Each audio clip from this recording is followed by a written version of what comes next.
When you go through a game like this, and especially kind of how it ended there at the end, what are your emotions like, and what are you feeling, and are you trying to see the next play, or I don't know what's going on? I mean, if I ask you to repeat that question, could you actually do it? I could. Like you had the turnover, and then you're up one. And then, yeah. Well, we won the game. Happy we won. We probably needed to be humbled a little bit. We got humbled today and still won. We screwed up the last possession, obviously, on multiple times. We gave up the uncontested layup with no time left on the shot clock. He throw it in and we turn it over. Grady's better than that, but just not being strong and everything. And I would like to think that if Juan was in the game, we'd probably do a better job of getting him the ball and maybe not have to throw it into another. But still, you got to be able to make the play. But I told our guys after the game, I'm happy we won. But if that was a second round NCAA tournament game, our season would be over. That's going to be an 8-9 game, which will be somewhat comparable to West Virginia, and we'd be going home. So hopefully we can learn from that. I thought Juan was great. I thought Kevin was great. I thought everybody else just kind of pieced it together. The bench, played 11 minutes the first half and had 6 turnovers. We charged probably 6 times, and that was part of scouting report. We didn't do a lot of things right. Our ball and body movement wasn't as good. And our energy defensively was at its best there on the last possession, but I know you can't play like that every possession, but we didn't come close to simulating that early in the game. So a lot of things we can get better from in this game, and fortunately we can do some learning through winning as opposed to learning through losing, and at this time of year you want to try to avoid that as much as possible. So all in all, it's a good day, but certainly not a well-played game by us. Give West Virginia all the credit on that. You answered every question there, so he asked us several of them, but it's kind of open-ended. Way to take it and run. What do you know about DeJuan and KJ? And I mean, were those just cramps or what? No, Juan wasn't. Juan, they fell on his foot. So he Juan's tough, and for him to say he can't go back in, that's obviously a big deal. So he said he could probably play if it was overtime, and I went, well, so that 3 minutes is going to make a huge difference. I mean, so if you could play in overtime, why couldn't you play now? But he said so that tells me he was hurt. So we'll probably give him a couple of days off and hope he's able to go on Tuesday. And Joe and Bobby both have that 72 or 96 hour, whatever it is, stomach flu going around. You become violently ill. And so we were lucky that they played today, because that was not the game plan. We were thinking maybe not even either one of them play. So we were lucky, even though we didn't do a lot, but we stole a little bit of minutes, a few minutes for them.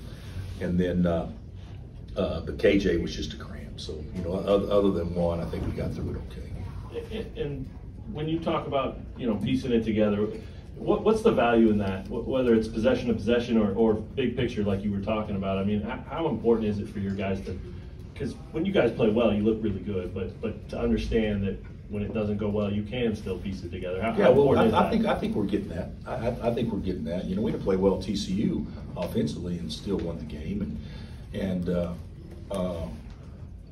it was different though. We won the game and we were really good defensively. We didn't win the game and was really good defensively today. So. And obviously they were much quicker to the ball, rebounding. Looked like to me we were stuck in quicksand there for a period of time in the second half. And when we get a 7-point lead or whatever, we'd find a way to give it right back to them. So it's kind of strange. They took the lead, I think, one time in the second half, like 41-42 or something like that. And other than that, we had the lead the whole time. So at least we played with a little lead, but it was never comfortable. And when you're playing on the road and you're the underdog like that, and the basket gets tied a little bit if you're the home team, sometimes you actually play with a freer mind than what the home team does, and I think that happened today too. Coach, every starter in double digits, what does that say about how your first 5 is playing right now, or how your bench is playing? It's misleading. okay, just so you know, the bench didn't play today. So the starters should score more points. So it's misleading. We didn't play as well today. And the reason the bench didn't play, you know, West Virginia played small. So you had, you know, the first time we sub Ernest in, you know, Mitchell steps out and makes a three because that was what they were going to play to. So we couldn't play the bench. And then those other two have been sick. So we didn't really have any options but to play our starters. So, you know, we did enough good things, but we didn't do near as many as we need to do moving forward. Bill, Jalen said that he was really trying hard to stay in front of that guy who traveled on the last play of the game.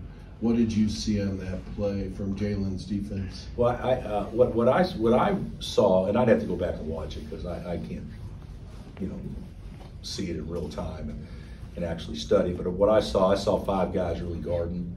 I saw Jalen doing a great job, but I also saw Jalen doing a great job in that possession, which makes me wonder why don't we do more great jobs in other possessions. That's what I saw. So I think sometimes in basketball or in sports, you know, it's like, you know, if you, I remember doing this with Doak, you know, okay, Doak, we got to run down and back twice, but you got to make it in 17 seconds, and if you don't, the whole team runs. Well, he runs it in 16, and the players start laughing because he's like, well, why? And I said, you screwed up. You showed him how fast you are. Now he's going to expect you to run that hard all the time. So that's kind of what I see in that last possession. We're capable of being better than what we were today because he was really good there at the end.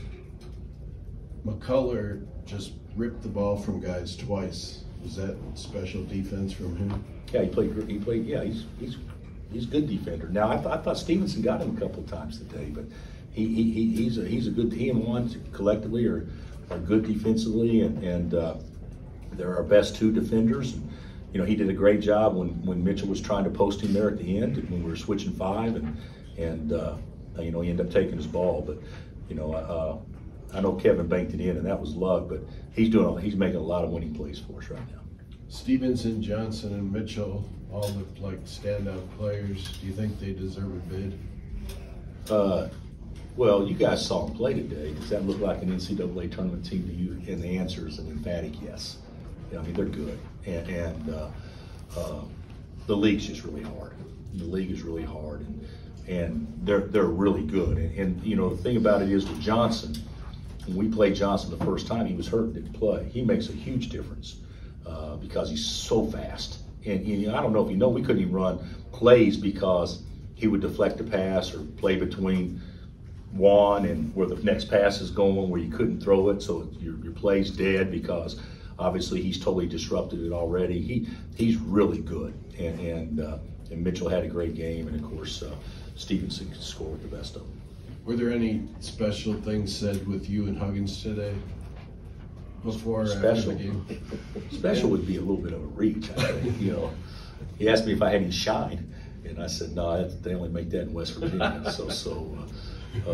But no, Hugs is great, and he had his team ready to play today. There's no doubt about that. But that's an NCAA tournament team.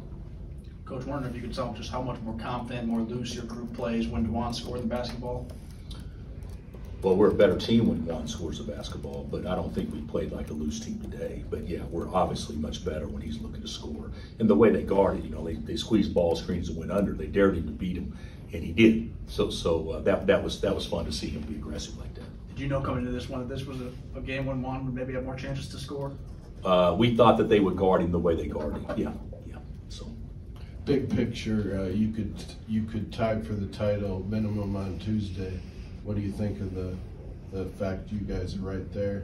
Well, we got some help today.